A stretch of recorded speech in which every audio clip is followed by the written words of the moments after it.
ಜಪಾನಿನ ಒಂದು soap company ಇರುತ್ತಂತೆ, ತುಂಬಾ ದೊಡ್ಡ ಸೋಪ್ ಕಂಪ್ನಿ ಅದು. ಆ ಸೋಪ್ ಕಂಪ್ನಿಗೆ ತುಂಬಾ ಕಂಪ್ಲೇಂಟ್ಸ್ ಬರೋದಕ್ಕೆ ಹಿಡಿಯುತ್ತೆ. ನಿಮ್ ಸೋಪ್ ತಗೊಂತೀವಿ, ಸೋಪಲ್ಲಿ ಬರೀ ಖಾಲಿ ಬಾಕ್ಸ್ ಬರ್ತಿದೆ, ಸೋಪೇ ಇಲ್ಲ ಅಂತ. ಅದು ಕಂಪ್ನಿಯವ್ರು ಬೇಕು ಅಂತ ಮಾಡ್ತಿರೋದಿಲ್ಲ, ಮಿಷಿನ್ ಅಲ್ಲಿ ಪ್ಯಾಕ್ ಆಗಿ ಬರ್ತಿರ್ಬೇಕಾದ್ರೆ ಕೆಲವೊಂದು ಬಾಕ್ಸ್ ಖಾಲಿ ಹೋಗ್ಬಿಡ್ತಿರುತ್ತೆ.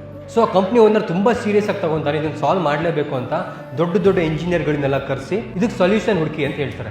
ಅವರು ತುಂಬಾ ಒಳ್ಳೆ ಸೊಲ್ಯೂಷನ್ ಹುಡುಕಿದೀವಿ ಸರ್, ಒಂದು ಎಕ್ಸ್ರೇ ಮಿಷಿನ್ ಹಾಕೋಣ, ಅದರಲ್ಲಿ ಸ್ಕ್ಯಾನ್ ಆಗುತ್ತೆ, ಸ್ಕ್ಯಾನ್ ಆದಾಗ ಯಾವ ಬಾಕ್ಸ್ ಅಲ್ಲಿ ಸೋಪ್ ಇದೆ ಯಾವ ಬಾಕ್ಸ್ ಅಲ್ಲಿ ಸೋಪ್ ಇಲ್ಲ ಅನ್ನೋದು ಗೊತ್ತಾಗುತ್ತೆ.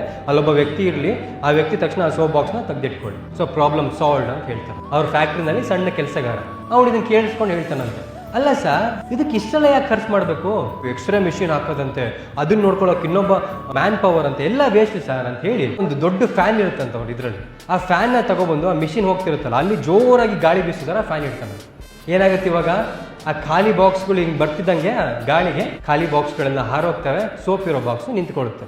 ಇವತ್ತಿಗೂ ಕೂಡ ಎಲ್ಲ ಕಂಪ್ನಿಗಳಲ್ಲೂ ಕೂಡ ಇದೇ ಮೆಥಡ್ನ ಫಾಲೋ ಮಾಡ್ತಿದೆ. ಸೊ ಒಬ್ಬ ಇಂಜಿನಿಯರ್ ಮಾಡೋಕ್ಕಾಗಲಿಲ್ಲ, ಒಬ್ಬ ಬುದ್ಧಿವಂತ ಮಾಡ್ದ. ನಿಮ್ಮಲ್ಲಿ ಸ್ಕಿಲ್ ಇರಬೇಕು. ಯಾಕೆ ಕಂಪನಿಗಳು ನಿಮ್ಮನ್ನ ಕೆಲ್ಸಕ್ಕೆ ತಗೊಂತಿಲ್ಲ? ಡಿಗ್ರಿನೂ ಇರಬೇಕು, ಅದರ ಜೊತೆಗೆ ನಿಮ್ಮಲ್ಲಿ ಆ ಸ್ಕಿಲ್ಸ್ ಇರಬೇಕು.